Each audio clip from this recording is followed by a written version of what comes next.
За сайн байцгаана уу? Та бүхэндээ Гиги өдрийн мэндийг хүргэе. 2026 оны 1 сарын 29 Пүрэв гараг. За тэгэхээр Пүрэв гараг маань болохоор Бархас байд гараг маань иргэшээдэг өдөр байгаа. Бархас байд гараг маань иргэшээж байгаа учраас өдрийн ээлтэн өнгө нь улбар шар өнгө байдаг байгаа. Тэгээд өнөөдөр цөмөөрөө юугаа анхаарах вэ гэхээр хацар болон нүдээ хайрлах хэрэгтэй. Нүдээ тэг гимтэхгүй нүдрөөгөө элдэн анзын оруулахгүй бас бага ядраах шаардлагатай юм өдөр байгаа. Ямар жилтэнгүүд анхаарах вэ гэхээр дахиад болон нохой жилтэнгүүд маань илүү анхааралтай байвал зүгээр. Хэдийгээр өнөөдөр ихэлж ярьж байгаа бүхнээрээ ажил хэрэгээ бүтээж болгох ч гэлээ тийм боломж бол угаасаа байгаа.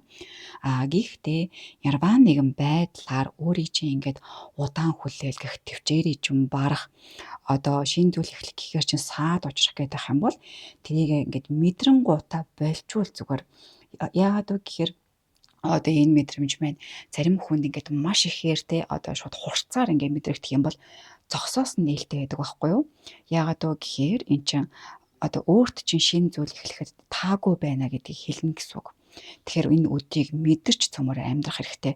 Юм чинь бүтэхгүй байвал больчих хэрэгтэй. Харин ингээд бүтээд сайхан байвал бүтээгээд яваад байвал зүгээр байгаа. Яг ийм сармаг өдөр байгаа учраас зоолоо ийм зөвлөгөөг өгөхийг хүсэж байна. За ингээд бүгдээр нь намжуулцгаая. Баярлалаа. Баяр та.